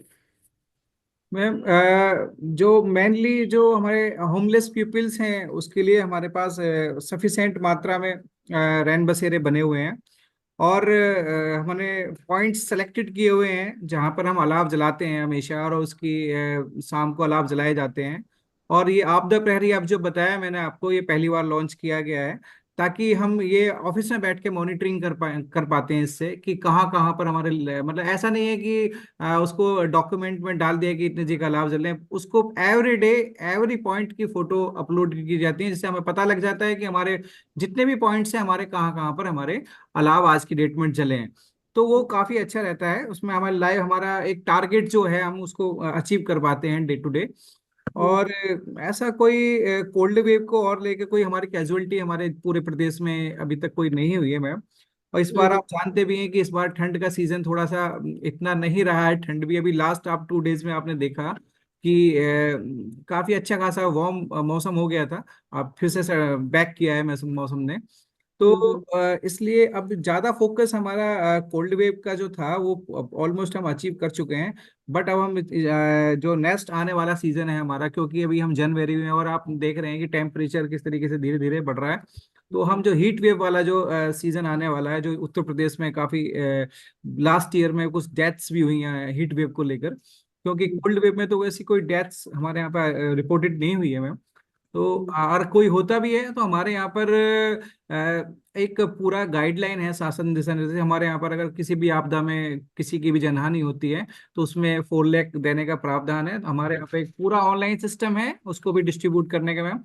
तो हम 24 आवर्स में हम जो हमारे जो विक्टिम की फैमिली है उसको हम राहत सहायता पहुंचा देते हैं, जो कि एक बहुत बड़ा अपने आप में अचीवमेंट है। 24 आवर्स में हम उनको राहत सहायता पहुंचा दी जाती है। तो एक तरह से एक प्रॉपर एक्शन प्लान अवेलेबल है टू जी मैम। इम्प्लीमेंट एंड टू मतलब हर तरह की सुविधाएं जो भी डिस्ट्रिक्ट के लेवल पे हो सकती हैं वो not only cold wave ma'am, all disasters में हमारे पूरी गाइडलाइंस हमें शासन ने प्रोवाइड करा रखी हैं। तो time to time bound manner हमारे यहाँ पर डिस्ट्रिक्ट्स में काम होता है। तो राइट। जिसका कारण है कि जब भी ये लास्ट कुछ सालों में उत्तर प्रदेश ने आपदा प्रबंधन के क्षेत्र में काफी नई ऊंचाइयों को छुआ है। तो ये मैं अपने जो हमारे राहत आयुक्त महोदय हैं, उपाध्यक्ष महोदय हैं, या हमारे जिलाधिकारी हैं जनपदों में, तो जब सभी का बहुत ज्यादा सपोर्टिव है, जिसके कारण जो जनपदों में जो डिजास्टर एक्सपर्ट्स लगे हैं वो जो प्लानिंग है उसको एग्जीक्यूट कर पा रहे हैं, मतलब ग्राउंड लेवल पर जाकर। ठीक है, थैंक यू सो मच। एक क्वेश्चन शायद मिस्टर अशोक ढींगरा जी ने हाथ उठाया था, तो आप कुछ पूछना चाहेंगे मिस्टर ढींगरा? तो आप अनम्यूट कर लीजिए अपने आप को।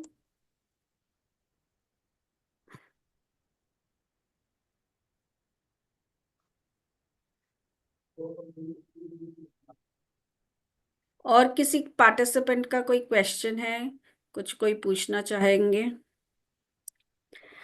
बट एक ओवरऑल क्वेश्चन मेरा तीनों स्पीकर्स से है। आई वुड रिक्वेस्ट अगर तीनों स्पीकर्स भी अपना, बाकी 2 स्पीकर्स भी अपना वीडियो ऑन कर लें तो मैं क्वेश्चन पुट अप करना चाहूँगी। ये जो कोल्ड वेव हम लोग फेस करते हैं, स्पेशली ये दिसंबर टू फरवरी मंथ में, तो इसको जो इम्पैक्ट है इसको रिड्यूस करने के लिए हमें क्या करना चाहिए? राजन सर, अगर आप कुछ इस पे रोशनी डालना चाहेंगे तो मैं मैम इसके सभी लिए के पास आऊंगी। मैम इसके लिए तो हमारी सबसे पहली बात तो जो है कि एक प्रिपेयर्डनेस लेवल जो है हमारा और अवेयरनेस है, इसको इंक्रीज करना पड़ेगा। और ये क्या चीज है, कोल्ड वेव क्या है, इससे क्या इम्पैक्ट्स पड़ते हैं और इससे कैसे बचा जाए, और इसको सिंपल शब्दों में, सिंपल भाषा में जो है वो जनमानस तक पहुंचाने की जो है वो चेष्टा करनी चाहिए हमें, चाहे किसी भी माध्यम से, चाहे न्यूज़पेपर के माध्यम से, चाहे सोशल मीडिया के माध्यम से, व्हाट्सएप ग्रुप के माध्यम से, या कुछ एक हमारे जो टीवी चैनल्स होते हैं या रेडियो चैनल्स होते हैं उनके माध्यम से भी ये अवेयरनेस बनाई जा सकती है। और क्योंकि इससे बचने का सिर्फ एकमात्र यही है कि हम इस तरह के सीजन्स को रोक नहीं सकते हैं, ये आने वाले टाइम में और उग्र रूप लेंगे ड्यू टू क्लाइमेट चेंज, जैसे हम देख पा रहे हैं। तो आने वाले टाइम पे एक्सट्रीम जगह पे ज्यादा ठंड पड़ जाएगी 1 महीने में, बाकी महीने में कुछ नहीं होगा। तो उसी 1 महीने में ही सारी कैजुअलिटीज हो सकती हैं अगर उस एक्सट्रीम लेवल की अगर ठंड पड़ती है किसी पर्टिकुलर एरिया में। तो इससे किसी भी मौसम की अगर हम बात करें जो ज्यादा एक्सट्रीम पड़ेगा किसी भी जगह पे, चाहे हम हीट वेव की बात करें तो 50 डिग्री से ऊपर अगर जाता है कहीं पे, तो जो है वो 1 महीने में रिपोर्ट हो जाएंगी, जो कि हम 4 महीने में रिपोर्ट नहीं कर पाते किस जगह पे। तो क्लाइमेट चेंज की वजह से जो है इस तरह के जो हमें आने वाले टाइम पे और चैलेंजेस देखने को मिलेंगे। और इस चैलेंजेस को हमें मैनेजमेंट करने के लिए सिर्फ हमारे पास अवेयरनेस, प्रॉपर इक्विपमेंट्स और प्रॉपर जानकारी जो है वो सभी लोगों तक, यानी कि धरातल के प्रत्येक व्यक्ति तक, ईच एंड एवरी पर्सन तक ये पहुंचनी चाहिए, चाहे बच्चों के माध्यम से हो, स्कूल के माध्यम से हो, क्योंकि बच्चे अपने घरों में जाके ये चीजें डिस्कस करते हैं। अवेयरनेस किसी के भी थ्रू फैलाई जा सकती है, चाहे हमारा पब्लिक रिलेशन डिपार्टमेंट है उसके माध्यम से हम जनमानस तक इस चीज को पहुंचा सकते हैं, या हमारे पब्लिक रिप्रेजेंटेटिव आरआईज हैं, प्रधान हैं हमारे, उस तरह के हैं, अगर उनके ग्रुप्स में इस तरह की चीजें शेयर करें तो वो अपने फर्दर जो उनके अंडर जितने भी लोग होते हैं पंचायत में, वो भी वाइड स्प्रेड जो है वो अवेयरनेस को फैला सकते हैं। तो सोशल मीडिया भी जो है वो इसमें भी सोशल मीडिया ऑलमोस्ट सभी लोग यूज कर रहे हैं आजकल, हर प्रत्येक व्यक्ति के पास फोन है, तो उस माध्यम से भी हम सिर्फ अवेयरनेस के माध्यम से ही इस तरह की कैजुअलिटीज को आने वाले समय पे कम कर सकते हैं। बाकी इससे बचा नहीं जा सकता है, ये आने वाले टाइम पे और उग्र रूप लेगा, जिस तरह से हमारा ह्यूमंस की एक्टिविटीज और डेवलपमेंट जो मैंने बात करी थी स्टार्टिंग में, जिस तरह से बढ़ रही है, उस तरह से आने वाले टाइम में चाहे हम हीट वेव की बात चाहे कोल्ड वेव की बात करें, चाहे हम मानसून की बात करें, बरसातों की बात करें, या सूखे की बात करें, ड्राउट्स की बात करें, ये चीजें बढ़ती ही जाएंगी। और इससे जो एसोसिएटेड हमारे जैसे कि वाटर बोर्न डिजीजेज हो रहे हैं, या स्किन रिलेटेड प्रॉब्लम्स हो रही हैं, बहुत सारी प्रॉब्लम जो फेस हो रही है कुछ जो क्लाइमेट चेंज की वजह से, चाहे हमारा ओजोन डिप्लेशन हो रहा है लेयर्स का, ये सारी की सारी चीजें जो है एक तरह से हमारे लिए चैलेंजेस हैं आने वाले के लिए, जो भी डिजास्टर मैनेजमेंट में काम कर रहे हैं लोग। इस मैनेजमेंट को करने के लिए हम एक प्रॉपर प्लानिंग, प्रॉपर मॉनिटरिंग और प्रॉपर जो हमारा लेसन लर्न्स है पिछले सालों का, वो हमें दुरुस्त करना पड़ेगा, उसको रेडी नोट पे रखना पड़ेगा। और जो हमारी एजेंसीज हैं उनके साथ भी टाई अप बहुत अच्छे से होना चाहिए, क्योंकि इनके पास टेक्नोलॉजिकल एक्सपर्टीज है, और जो हमारा अर्ली वार्निंग सिस्टम को जो है वो ज्यादातर हमें बढ़ाना पड़ेगा, या चाहे हमारा कम्युनिकेशन प्लान्स है उसको भी रेडी रखना पड़ेगा फील्ड लेवल तक, ताकि हम ज्यादा से ज्यादा लोगों को जो है वो इससे बचा पाए इन तरह की आपदाओं से, स्पेशली कोल्ड वेव की वजह से अगर हम इसकी बात करें। Dr. Mukta, would you like to put in some highlights on this?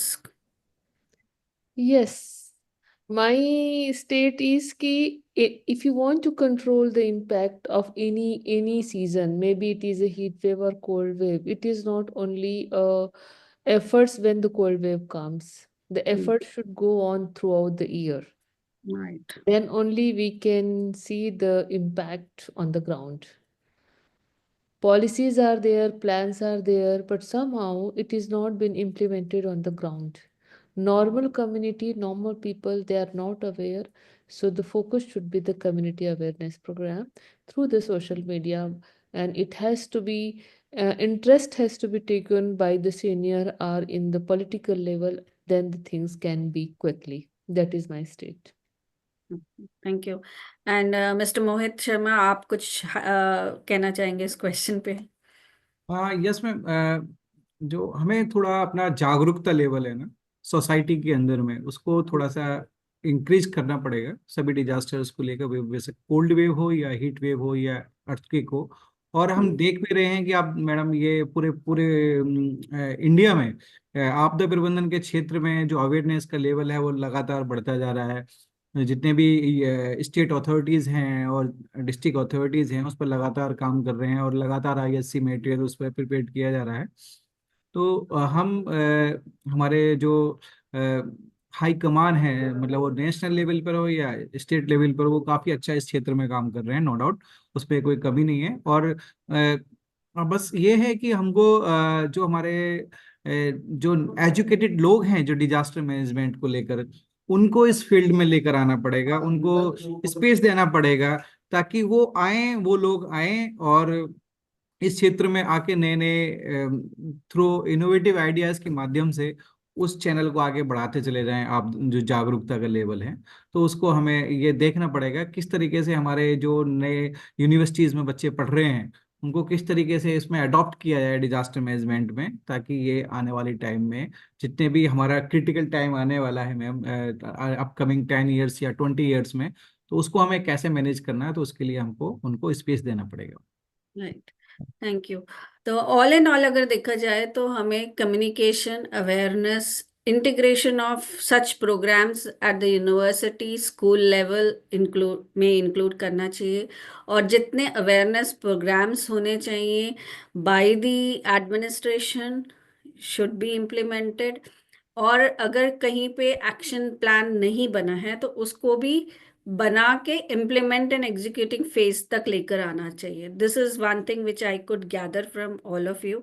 और दूसरा एक और मेरे को लग रहा है कि एक collaboration with the community organisations, जैसे एनजीओज हैं बहुत सारे जो पार्टिसिपेट करना चाहेंगे, उनको भी हमें इन्वॉल्व करना चाहिए to you know manifest this whole action plan. ताकि ऐसा स्टेज ना आए कभी कि हम ऐसा कोई डिजास्टर होने वाला है या तो हम उसकी प्रिवेंशन नहीं कर पाए. So I think all in all. Yes, mister Dhingra would like to ask a question. बोलिए सर. अनम्यूट कर लीजिए सर अपने आप को. Please unmute yourself and ask the question.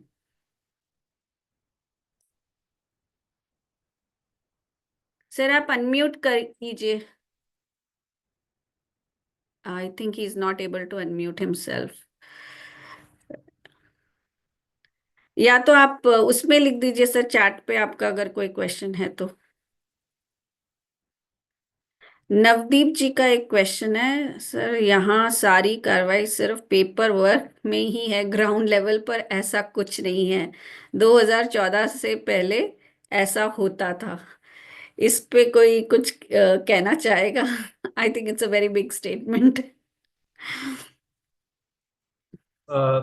जैसे नवदीप जी ने क्वेश्चन पूछा कि ये सिर्फ ग्राउंड लेवल पे या पेपर वर्क पे ही काम है, ग्राउंड लेवल पे नहीं हो पा रहा है. लेकिन मेरा मानना है कि हम सारी चीजों के लिए गवर्नमेंट को ब्लेम करते हैं कि सिर्फ गवर्नमेंट हमारे लिए ये चीज करे. लेकिन जो हमारी कम्युनिटी होती है, जो हम लोग खुद हैं, मान लीजिए हम एक आम जन हैं, हम अपने लिए अवेयरनेस वो नहीं करना चाहते हैं. हमें चाहिए सारा बना बनाया, या गवर्नमेंट उसके लिए हम किसी भी चीज के लिए ब्लेम करते हैं. कोई आपदा आती है तो हम उसके लिए गवर्नमेंट को ब्लेम कर देते हैं. लेकिन प्रॉब्लम है कि हम उसके लिए कितने प्रिपेयर्ड थे. हमने क्या अपने आप को ट्रेन करा या करने की कोशिश करी? हमारे पास इक्विपमेंट्स कौन से, हमको चलाने की कभी कोशिश करी या उसके लिए इंटरेस्ट हमने दिखाया कहीं पे? कितने सेमिनार्स या कितने ट्रेनिंग्स में हमने पार्ट करा, जो हमारे विलेज लेवल, पंचायत लेवल पे ट्रेनिंग होती है. तो हमें सेल्फ एक वैल्यूएशन भी करना चाहिए कि पब्लिक का जो है, पब्लिक के बिना कोई गवर्नमेंट काम नहीं करती है. गवर्नमेंट का मतलब पब्लिक, यानी कि पब्लिक और पार्टिसिपेशन बहुत इंपॉर्टेंट है पब्लिक प्राइवेट का. जिसमें एनजीओज भी हैं और भी सारे गवर्नमेंट एजेंसीज हैं, प्राइवेट एजेंसीज हैं, सेल्फ हेल्प ग्रुप्स हैं. तो सारे के सारे जितने भी ऑर्गेनाइजेशन है आपस में मिलकर काम करेंगे, तभी हम किसी एक बड़ी आपदा को कंट्रोल कर पाने में सक्षम हो पाएंगे. रादर देन कि हम सिर्फ गवर्नमेंट को बोले कि वो ही सारा का सारा मैनेजमेंट करे. तो आई थिंक कम्युनिटी के एंगेजमेंट के, जैसे पहले लेक्चर में बोला कि बिना कम्युनिटी के एंगेजमेंट के डिजास्टर मैनेजमेंट कभी भी सक्सेसफुल नहीं हो सकता किसी भी एरिया इट में. Has to be a collaborative effort, चाहे वो यस, यस. एडमिनिस्ट्रेशन की तरफ से आए, चाहे वो कम्युनिटी की तरफ से आए. It has to be. Yes, mister Chandan Dwivedi कुछ ऐड करना चाहेंगे. आप अनम्यूट कर लीजिए और यू कैन ऐड सर. हाँ जी sir. Unmute yourself sir. Yes. Yes. Very good evening all of you. मेरा बस एक छोटा सा एडिशन ये था इसी स्टेटमेंट में कि एफर्ट तो हम लोग करते ही हैं, बट एक्चुअली उन एफर्ट्स के लिए थोड़ा सा हम लोग जैसे कि अभी पीछे सर ने भी बोला कि पिछले लास्ट ईयर के जो एक्सपीरियंसेस होते हैं वो बहुत आपको मदद करते हैं कि आने वाले साल में आपको कैसे काम करना है. तो मेरा इसमें एडिशन यही था कि थोड़ा सा हम लोग टेक्नोलॉजी को इसमें ज्यादा इंटीग्रेट करें, क्योंकि बेसिकली जब हम लोग बात करते हैं ना कैपेसिटी बिल्डिंग में और अवेयरनेस में, तो कम्युनिटी को हम लोग जो है अभी भी, जैसे कई जगहों पे मैंने देखा है कि ट्रेडिशनल अप्रोच होता है, चौपाल लगा लिए या फिर मीटिंग कर ली या फिर बैठक कर लिया, तो उसमें टेक्नोलॉजी का बहुत ज्यादा इन्वॉल्वमेंट मुझे हर जगह नहीं दिख पाता है. तो टेक्नोलॉजी का इन्वॉल्वमेंट करने से क्या होता है ना कि वो व्यापक तौर पे कम समय में ज्यादातर कम्युनिटी तक चीजें पहुंचती हैं. और कम्युनिटी में सोशल बिहेवियर आना बहुत जरूरी है. वो हम लोग कहीं ना कहीं टेक्नोलॉजी के हेल्प से ही ला पाएंगे. और जब तक सोशल बिहेवियर चेंज नहीं होगा कम्युनिटी का, तब तक वो इस रिस्क को ना उस तरीके से अडॉप्ट नहीं करेंगे, क्योंकि उनको पता है बाढ़ बाढ़ आनी है तो बाढ़ आएगी, उनको पता है बाढ़ बाढ़ में कैसे बचना है कैसे नहीं बचना है. लेकिन वो इंतजार करते हैं कि जो है बाढ़ आएगी तब हम लोग उसके लिए स्टेप उठाएंगे, है ना. लेकिन उससे पहले जो है उनको सारी चीजें जो है, अगर जो हम टेक्नोलॉजी के माध्यम से उनको विजुलाइज कराएं, उनको वो एक्सपीरियंस प्रोवाइड करें कि हाँ देखिए लास्ट 7 सालों में 8 सालों में ये सारी चीजें हुई थी, अचानक से ऐसे जो है फ्लैश फ्लड आया, उसमें इतने सारे नुकसान हुए, तो एक बिहेवियरल चेंज आएगा कम्युनिटी के अंदर. तो वो बहुत मदद करता है कम्युनिटी को जो है अपने आप को टर्न आउट करने में वहां से जो है। तो टेक्नोलॉजी को कहीं ना कहीं हमें इंटीग्रेट करना चाहिए अपने इस पूरे प्रोसेस में। तो नहीं बस सर, मेरा यही एडिशन। हाँ नहीं, हमने देखा भी अभी प्रेजेंटेशंस में भी देखा, जैसे डॉक्टर ने भी बताया कि लोगों ने एक ऐप क्रिएट किया है। मिस्टर राजन शर्मा ने भी बताया कि they are use app like technology to to the awareness.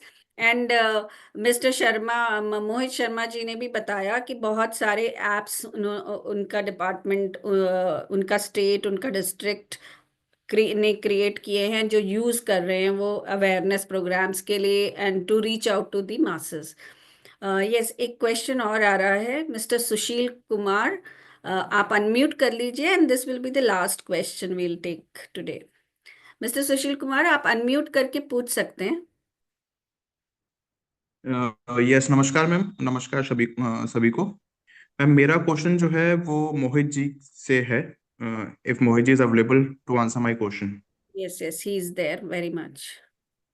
मोहित जी, मेरे को ये पूछना था कि मतलब जैसे कि हमारा वेबिनार जो है वो स्पेशली शीतलहर पे फोकस कर रहा है, तो क्या शीतलहर पे आपके पैन यूपी में किसी डिस्ट्रिक्ट का कोई ऐसा इनिशिएटिव, न्यू इनिशिएटिव है जिसको और लोग भी जिसके बारे में जाने, जिसको अडॉप्ट कर सकते हैं? ऐसा कोई न्यू इनिशिएटिव लिया हो, जैसे कि अवेयरनेस में या फिर अपने शेल्टर होम की रीच बढ़ाने में? ऐसा कोई न्यू इनिशिएटिव क्या यूपी से निकल के आ रहा है?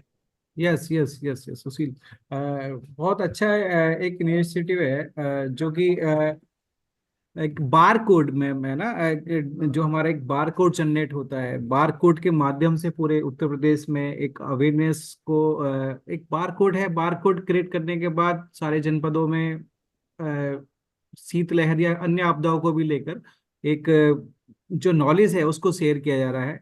या एक गूगल फॉर्म है, गूगल फॉर्म के द्वारा भी सभी को सोसाइटी में डिस्ट्रीब्यूट किया जाता है। तो उसके ऊपर भी वो फीडबैक्स लिए जाते हैं या प्लेज के माध्यम से लोगों को अवेयर कराया जाता है।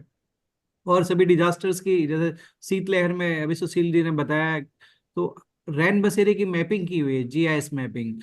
तो सभी जिलों में जीआईएस की मैपिंग का भी एक प्रोसीजर है कि एक आम आदमी जान सकता है कि वो कहाँ पर नियरेस्ट में रैन बसेरा है।